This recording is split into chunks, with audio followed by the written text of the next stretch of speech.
नमस्कार। एक बार फिर आपसे मुखातिब हूँ,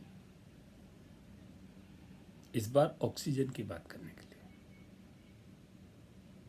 ऑक्सीजन जान बचाने का काम करती है। आजकल ऑक्सीजन की वजह से जानें जा रही है। ऑक्सीजन मिल नहीं पा रही है। केंद्र सरकार, राज्य सरकार, सर्वोच्च न्यायालय, उच्च न्यायालय, सेना सभी लगे हैं, सभी अथाह प्रयत्न कर रहे हैं, सभी कोशिश कर रहे हैं। रेलवे का भी सहयोग मिल रहा है, उद्योजकों का भी सहयोग मिल रहा है, फिर भी हमारे यहाँ ऑक्सीजन की कमी से जानें रोज जा रही है। बहुत दुखद है। हर कोई चाहता है एक भी जान बच पाए तो बचा ली जाए। हर व्यक्ति की मनोभावना है कि मानवता के लिए जानें बचाना सबसे बड़ा काम है। ये सब कुछ करते हुए भी, सारे प्रयत्न करते हुए भी हम ऑक्सीजन की वजह से आए दिन जानें गंवा रहे हैं। आखिर क्यों? इस संदर्भ में मुझे 44 साल का तजुर्बा है। अपने तजुर्बे के हिसाब से मैं कुछ तथ्य आपके समक्ष प्रस्तुत करना चाह रहा हूँ। आशा करता हूँ अपनी बात पहुंचाने में कामयाब रहूँगा। मेरा मानना है ऑक्सीजन हमारे देश में 10-20 साल पहले हर शहर में उत्पादित की जाती थी। गैस प्लांट अमूमन हर शहर में थे। मेडिकल को भी सप्लाई करते थे, उद्योगों को भी सप्लाई करते थे। फिर एक दौर आया, बड़े प्लांट का दौर, टनेज प्लांट का दौर। जो 2 टन 3 टन के प्लांट चल रहे थे, उनके सामने 200, 300, 500 टन के प्लांट खड़े हो गए। उनकी ताकत के आगे 2-3 टन के प्लांट की ताकत कम पड़ गई। ये नहीं है कि छोटे प्लांटों में लागत ज़्यादा आती थी। छोटे प्लांटों में 5 से 10% लागत ज़्यादा भी आती थी, तो बड़े प्लांटों से ढोने का खर्चा, उत्पादन से उपभोक्ता तक पहुंचाने का खर्चा उस अधिक लागत से अधिक आता था। अमूमन जो उत्पादन छोटे प्लांट कर रहे थे, वो किसी भी प्रकार से बड़े प्लांट के सामने महंगे नहीं थे। ताकत कम थी, ताकत बड़े प्लांट वालों की बड़ी थी। अपनी ताकत, अपनी आर्थिक ताकत का इस्तेमाल करते हुए उन्होंने लागत से कम पर या लागत पर ऑक्सीजन बेचना शुरू किया। जो प्लांट खुद उत्पादन करते थे, उन्हें कहा, आपकी लागत से कम हम आपको लिक्विड देंगे, आप लिक्विड भरिए, आपका धंधा करिए। शने शने 400-500 प्लांट वालों ने अपने प्लांट स्क्रैप कर दिए, लिक्विड खरीदना शुरू कर दिया, भरना शुरू कर दिया, धंधा करते रहे। जो उत्पादन 500 थे, वो 5, 10, 15 में सिमट कर रह गए। आज चंद लोगों के पास उत्पादन क्षमता होने का कारण हमें हजारों किलोमीटर ऑक्सीजन ढोना पड़ रहा है। हमें ऑक्सीजन समय पर नहीं मिल पा रहा है। सभी के सभी प्रयत्न होने के बावजूद जाने जा रही है। यदि हम छोटे प्लांटों को बंद न कराए होते, छोटे प्लांटों को ताकत दी होती, छोटे प्लांटों को चलने दिया गया होता, तो आज संकट की घड़ी में वो हमारी इन जानों को बचा सकते थे। चंद पूंजीपतियों के हवाले देश का पूरा उत्पादन करना, उनके भरोसे रहना, उसी अंजाम तक पहुंचाता है जिस पर आज हम पहुंच गए हैं। एक उदाहरण के तौर पर मैं बताता हूं आपको। फायर स्टेशन होता है, हर शहर में होता है, बड़े शहर में 10, 20, 50 जगह भी होता है, ताकि आग लगने पर 5-10 मिनट में अग्निशमन वाहन पहुंच सके, जान माल की रक्षा कर सके। ऑक्सीजन प्लांट भी हर शहर में थे। कम से कम ट्रांसपोर्ट के खर्चे में आपूर्ति किया करते थे।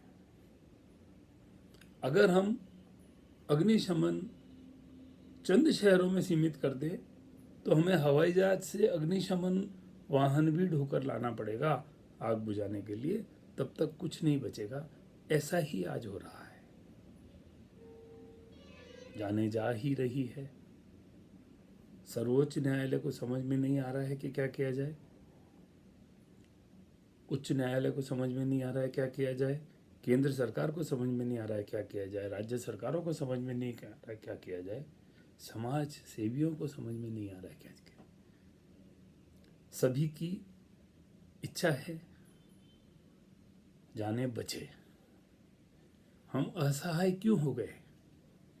हमने हमारे हाथ पैर काट लिए, हमने चंद उद्योजकों के हवाले हमारा उत्पादन कर दिया, हमने हमारी क्षमता का ह्रास कर दिया, नाश कर दिया। वो क्षमता खराब नहीं थी, वो क्षमता महंगी नहीं थी, वो क्षमता कॉम्पिटिटिव थी। एकाधिकार के लालच में उन्होंने गला काट प्रतिस्पर्धा करके इन सभी प्लांटों को, बहुत से प्लांटों को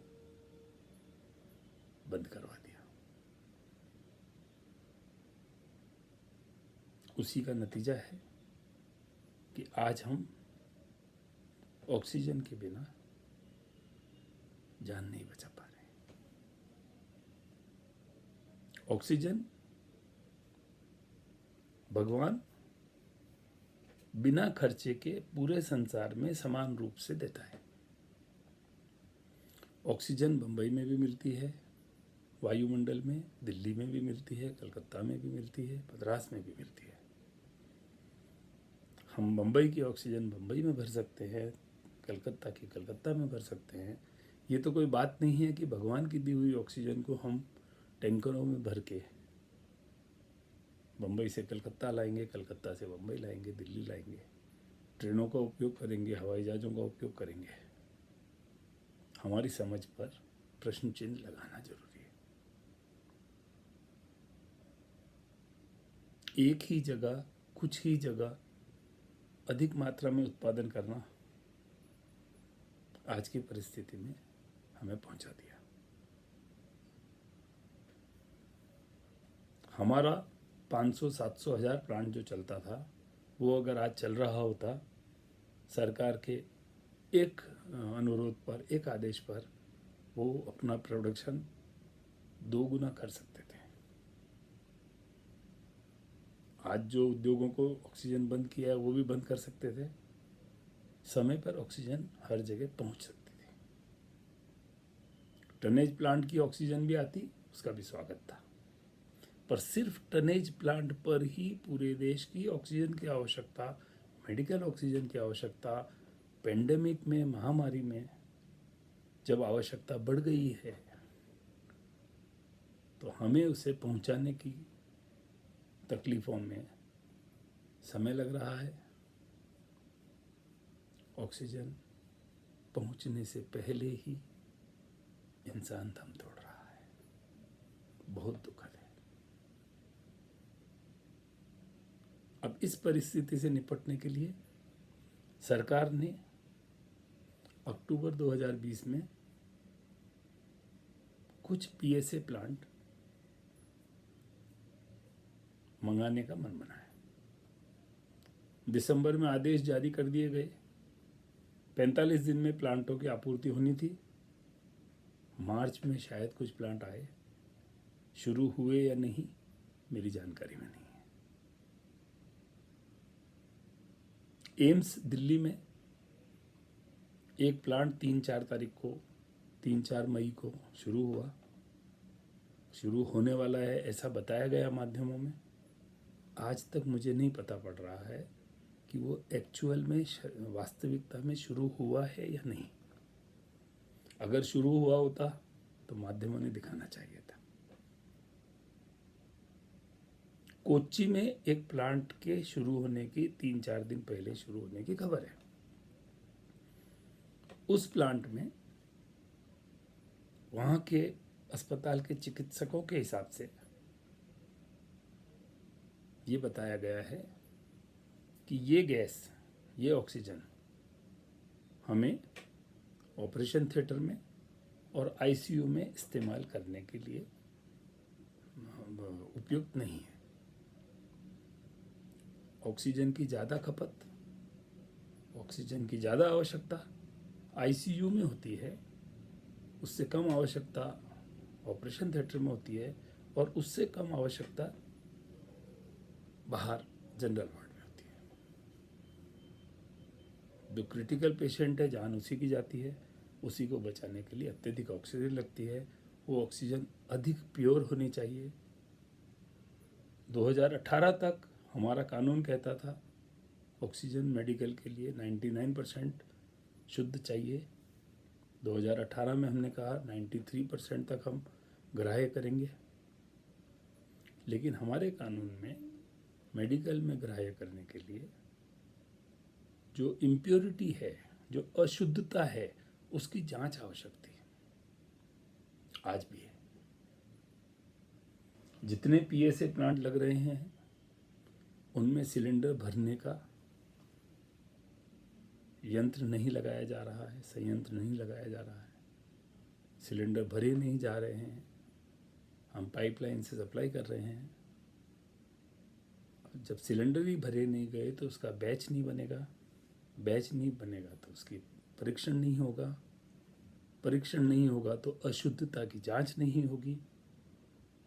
अशुद्धता की जांच के बगैर हम मरीजों के स्वास्थ्य को आघात पहुंचा सकते हैं।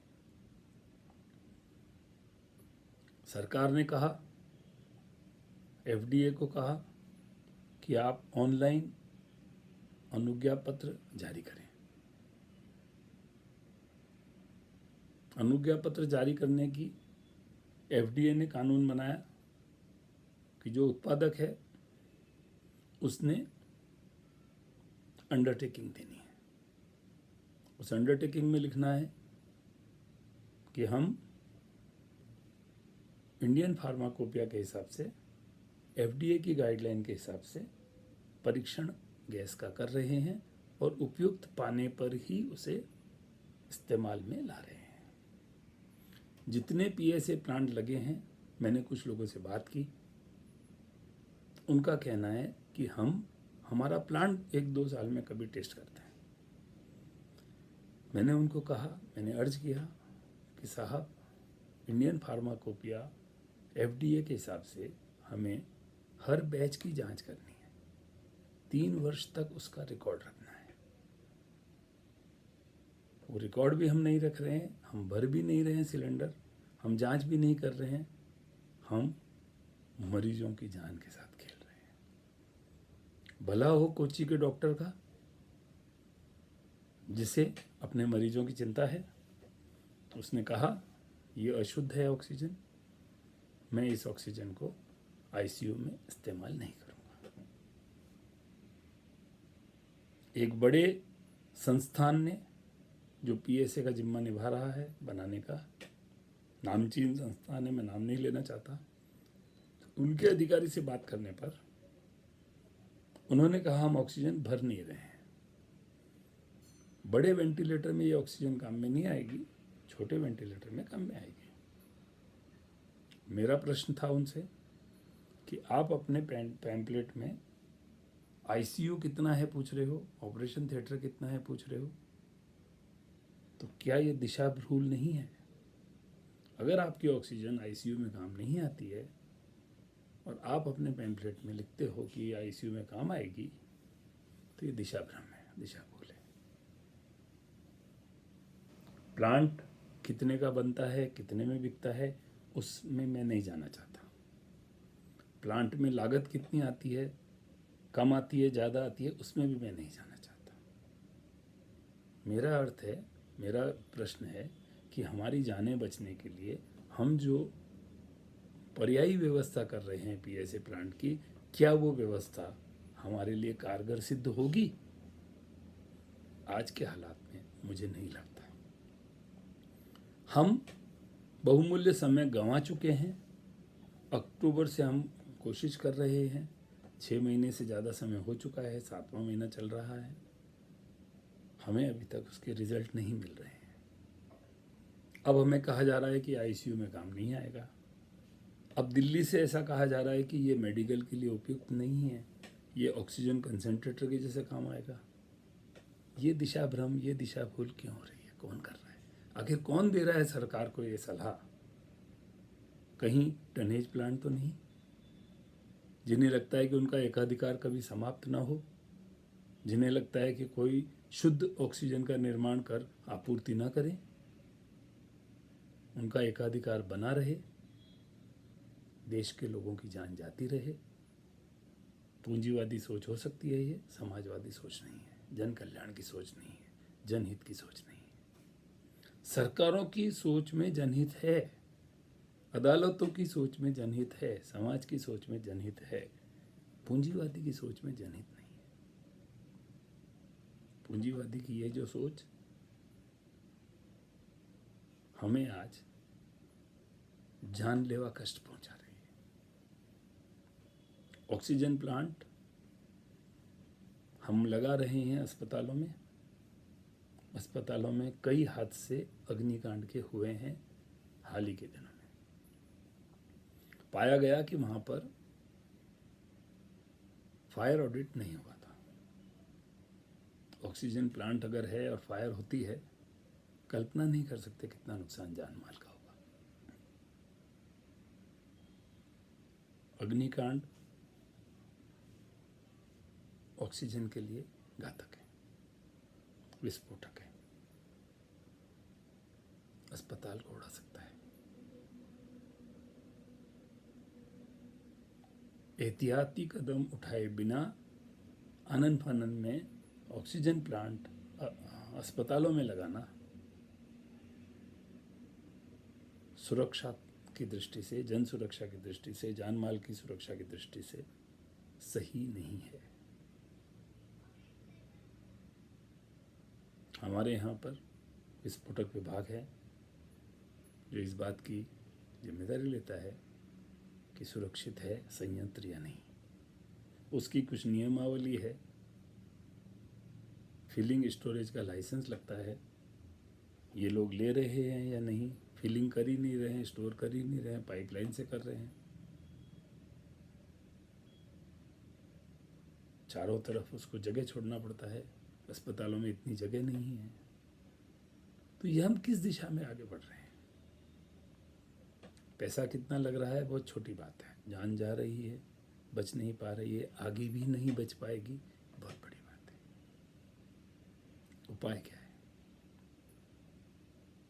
उपाय है अब हम जिन लोगों ने अपने अपने संयंत्र स्क्रैप कर दिए, उन लोगों से ये उम्मीद नहीं कर सकते कि वो फिर से एक बार अपनी पूंजी लगाकर, गाड़ी कमाई लगाकर और हमें सुविधा प्रदान करेंगे और हम उन्हें बड़े प्लांटों के रहमो करम पर छोड़ देंगे। तो क्या करना चाहिए? मेरे पास इसका सुझाव है। सुझाव ये है केंद्र सरकार 20-25% अनुदान दे, राज्य सरकार 20-25% अनुदान दे, स्थानीय निकाय 10-15% अनुदान दे, 40% जो बचा 20% उस शहर के हॉस्पिटल कंट्रीब्यूट करे और बचा हुआ 20% उद्योजक लगाए। 50% लागत पर अस्पतालों को दिया जाए, 50% उद्योगों को दिया जाए।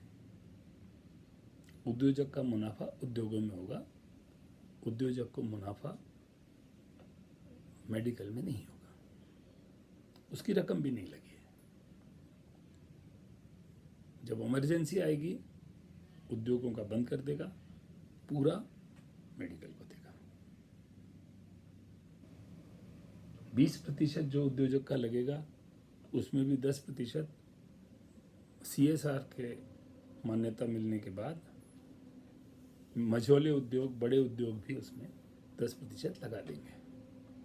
10% में उद्योजक मरेगा नहीं, उसे 50% माल मिल रहा है, 30% टाइम उसको पूरा माल देना पड़ेगा मेडिकल में, कोई बात नहीं, 70% माल में भी वो अपना गुजारा कर पाएगा। अस्पतालों के पैसे लगे होंगे, सरकार के पैसे लगे होंगे, तो बड़ा उद्योजक, बड़ा टनेज प्लांट वाला गला काट प्रतिस्पर्धा करके उसे बंद कराने की कोशिश भी नहीं करेगा, और वो कोशिश उसे करने भी नहीं दी जानी चाहिए। अगर इन सुझावों पर अमल किया जाता है, 2, 4, 5, 6 महीना लगेगा ये व्यवस्था क्रिएट करने को, उसके बाद ऑक्सीजन की कमी से किसी की जान नहीं जाएगी।